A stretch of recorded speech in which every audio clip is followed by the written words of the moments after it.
की आलसी, एक नंबर की चोरनी और एक नंबर की झगड़ालू थी वो कौवी। वो हर किसी से लड़ाई करती थी। चिड़िया सुबह से सूखी लकड़ियाँ काट रही थी और फिर वहाँ गोरी कौवी आ जाती है। चिड़िया चिड़िया, ये तुम क्या कर रही हो? गोरी बहन, मैं घर को गर्म रखने के लिए सूखी लकड़ियाँ जमा कर रही हूँ। मगर इस पेड़ की लकड़ियाँ तो मेरी है। ये पेड़ मेरी दादी ने लगाया था, अब सूख गया तो क्या हुआ है? हुआ तो हमारा ही ना। लाओ, तुम ये लकड़ियाँ मुझे दे दो।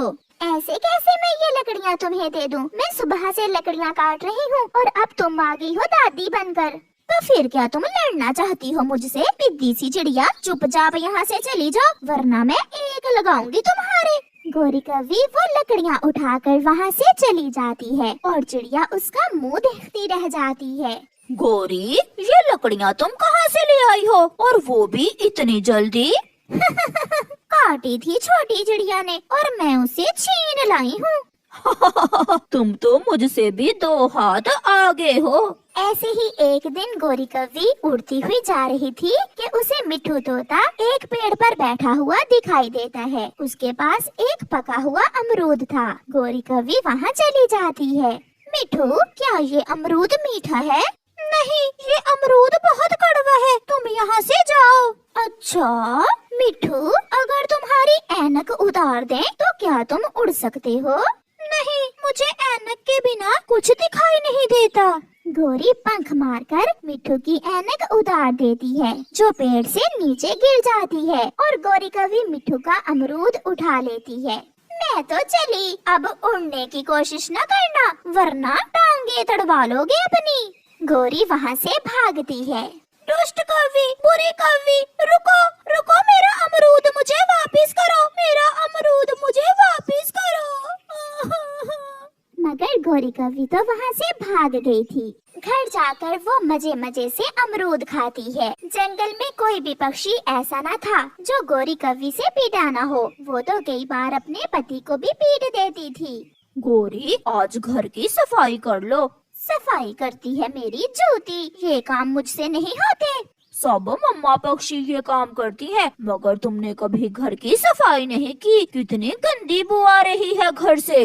एक बार कहा ना कि सफाई तुम करोगे। तुम करोगी? इसी बात पर दोनों में लड़ाई हो जाती है और गोरी कौवी झाड़ू से कालू कौवे की पिटाई करती है और गुस्से में घर से चली जाती है। गोरी कौवी जा रही थी, उसे भूख लगी हुई थी। वो देखती है कि कबूतर पुराने कुएं के किनारे बैठा दाना खा रहा है। गोरी वहाँ चली जाती है। कबूतर कबूतर, 2 दाने मुझे भी दे दो। मेरे पास 2 ही तो दाने हैं, तुम्हें देकर मैं खुद क्या खाऊंगा, चल भाग यहाँ से।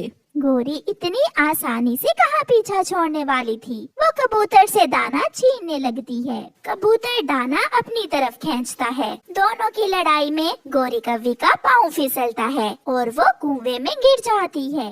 खाओ, अब यहाँ बैठकर दाना खाओ, मैं तो चला। कबूतर, मेरे सुंदर से भाई, मुझे यहाँ छोड़कर मत जाओ, मैं मर जाऊंगी। तुम मर ही जाओ, सबका जीना हराम कर रखा है तुमने। कबूतर वहाँ से चला जाता है। गोरी कुएं में बैठकर रोने लगती है। कबूतर कालू कौवे के पास जाता है। तुम्हारी पत्नी कुएं में गिर गई है, जाओ और उसे बाहर निकाल लो, वो मर जाएगी वहाँ। मरती है तो मरे, वो तो मुझे झाड़ू से मार कर गई थी। चिड़िया कुएं के पास से गुजरती है। किसी पक्षी की आवाज सुनकर चिड़िया वहाँ आती है।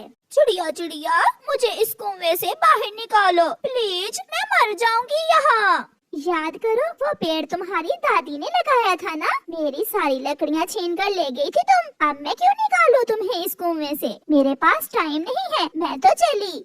चिड़िया वहाँ से चली जाती है। थोड़ी देर बाद मिट्ठू तोता उस तरफ आता है। मिट्ठू मिट्ठू मेरे भाई, मुझे उस गंदे कबूतर ने कुएं में धक्का दे दिया है, प्लीज मुझे बाहर निकालो, ताकि बाहर आकर तुम मेरी ऐनक कुएं में फेंक दो और मेरा भोजन छीन लो। बुरी कौवी, मैं तुम्हारा विश्वास करने वाला नहीं हूँ। कौवी इतनी बुरी थी कि कोई भी उसका विश्वास नहीं कर रहा था। उसने सबसे लड़ाई कर रखी थी। वो बैठी रोती रहती है। फिर रात गए, चिड़िया और कबूतर वहाँ आते हैं। उनके पास एक रस्सी थी। गोरी, आवाज सुनकर गोरी जल्दी से बोलती है, चिड़िया चिड़िया, प्लीज मुझे बाहर निकालो, मुझे बहुत डर लग पहले वादा करो तुम किसी से लड़ाई नहीं करोगी और ना ही अपने पति को झाड़ू से मारोगी। मैं वादा करती हूँ, मैं कभी भी किसी से लड़ाई नहीं करूँगी। बस एक बार मुझे बचा लो मेरे दोस्तों। चिड़िया और कबूतर को उस पर दया आ जाती है और वो रस्सी कुएं में गिराकर गोरी को बाहर निकालते हैं और गोरी वहाँ से भाग जाती है। शायद अब वो सुधर जाए क्योंकि अब उसे सजा मिल चुकी थी। प्यारे दोस्तों, इस कहानी को लाइक करना बिल्कुल मत भूलना। आपका धन्यवाद। छोटी चिड़िया ने अपने घोंसले को फूलों से सजा लिया था क्योंकि उसके अंडे से कुछ दिनों बाद बच्चा निकलने ही वाला था। अगर मेरे अंडे से बेटा निकला तो मैं उसका नाम रखूंगी कुकू और अगर बेटी निकली तो उसका नाम मैं गुड़िया रखूंगी। ऐसा सोचते हुए छोटी चिड़िया नदी पर पानी पीने चली जाती है। उसी जंगल में एक गोरी कौवी रहती थी जिसका अभी तक कोई अंडा नहीं था। वो बहुत परेशान थी। उड़ते हुए जा रही थी कि गोरी कौवी की नजर चिड़िया के अंडे पर जाती है। ये अंडा तो मेरे अंडे की तरह ही सफेद है। गोरी कौवी उस अंडे के पास जाती है। अगर मैं इस अंडे को चुरा लूं तो किसी को मालूम नहीं होगा कि ये मेरा अंडा है या चिड़िया का। गोरी कौवी चिड़िया का अंडा अपनी चोंच में उठा लेती है। पीछे से चिड़िया भी आ जाती है। रुको रुको बुरी कौवी, मेरा अंडा रख दो, टूट जाएगा मेरा अंडा। मगर गोरी कौवी वहाँ से भाग जाती है। चिड़िया भी उसके पीछे पीछे उड़ती है। गोरी कौवी ऊंचे पेड़ पर अपने घोंसले में चली जाती है और अंडा अपने घोंसले में रखकर ऊपर बैठ जाती है। मेरा अंडा मुझे वापस कर दो। कौन सा अंडा? ये अंडा तो मेरा है। चल भाग यहाँ से। ये अंडा मेरा है। झूठ न बोलो, ये अंडा मेरा है। मैं सबको बताऊंगी, ये अंडा मेरा है। तुमने मेरा अंडा चुराया है। रोती हुई चिड़िया कबूतर के पास जाती है। कबूतर भैया, गोरी कौवी ने मेरा अंडा चुरा लिया है और अब मुझे वापस नहीं कर रही। क्यों, क्या कहती है वो? वो कहती है कि वो अंडा उसका है। हाँ, मेरा अंडा मुझे वापस लेकर दे। कबूतर चिड़िया के साथ जाता है। गोरी, ये अंडा चिड़िया का है, इसे वापस कर दो। क्या सबूत है कबूतर? क्या चिड़िया झूठ नहीं बोल सकती? हमेशा मैं ही झूठी होती हूँ।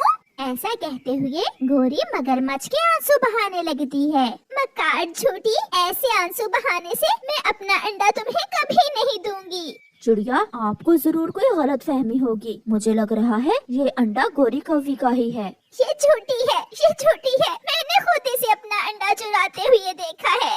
मैं अपना अंडा लेकर दूसरे जंगल चली जाऊंगी। ये चिड़िया तो पागल हो गई है। ऐसे ही मेरे अंडे को अपना अंडा किए जा रही है। रोती हुई चिड़िया मिट्ठू राजा के पास जाती है और वहाँ जाकर मिट्ठू राजा को सारी बात बताती है। मिट्ठू राजा, वो झूठी है। मैंने खुद उसे अपना अंडा चुराते हुए देखा है। याद रखना, जो झूठा हुआ उसे सजा जरूर मिलेगी। संतरी, जाओ और उस कौवी को बुला कर लाओ। उल्लू संतरी जाता है और गोरी कौवी से कहता है, कौवी, आपको मिट्ठू राजा बुला रहे हैं, जल्दी मेरे साथ चलो। ये चिड़िया मिट्ठू राजा के पास भी पहुंच गई है। मगर कौवी को उल्लू संतरी के साथ जाना पड़ता है। कौवी, चिड़िया जो बोल रही है क्या वो सच है? राजा जी, झूठ है। वो अंडा मेरा ही है। मैंने 3 दिन पहले वो अंडा दिया था। जो तुम दोनों में से झूठा हुआ उसे बड़ी सजा मिलेगी। राजा जी, मैं तो आज दूसरे जंगल जा रही थी कि इस चिड़िया ने शोर मचा दिया। फिर मिट्ठू अपने वजीर को आदेश देता है, शाही महल के बाहर जो बड़ा पेड़ है उस पर 2 घोंसले बनाओ और एक दिन उस अंडे पर कौवी बैठा करेगी और एक दिन चिड़िया। जब अंडे से बच्चा निकलेगा तो सब मालूम हो जाएगा कि अंडा चिड़िया का है या कौवी का। ये सुनकर चिड़िया बहुत खुश होती है। मुझे स्वीकार है, मैं ऐसा करने के लिए तैयार हूँ। मगर गोरी कौवी डर जाती है क्योंकि अब तो वो पकड़ी ही जाने वाली थी। मेरी माँ बीमार है मिट्ठू राजा, मुझे अपनी माँ के पास जाना है। मैं कल आ जाऊंगी। जो कहा है वो करो। फिर राजा के महल के बाहर सामने वाले पेड़ पर 2 घोंसले बना दिए जाते हैं और वो अंडा लाकर घोंसले में रख दिया गया था। एक दिन चिड़िया अंडे पर बैठती और एक दिन गोरी कौवी। 5 दिन गुजर गए। अगर कल अंडे से बच्चा निकल आया तो मैं पकड़ी जाऊंगी। मुझे यहाँ से भागना होगा। फिर रात के अंधेरे में कौवी वहाँ से भागने की कोशिश करती है, मगर उल्लू संतरी उसे पकड़ लेते हैं। दूसरे दिन अंडे से चिड़िया का बच्चा भी निकल आया था। राजा जी, आपका बहुत बहुत धन्यवाद जो आपने सच जाना। इस झूठी कौवी को कैद में डाल दो और 3 दिन तक इसे कुछ भी खाने को ना दिया जाए, ये मेरा आदेश है। फिर गौरी कौवी को कैद में डाल दिया जाता है और चिड़िया अपना बच्चा लेकर खुशी खुशी घर वापस जाती है। प्यारे दोस्तों, इस कहानी को लाइक करना बिल्कुल मत भूलना। आपका धन्यवाद।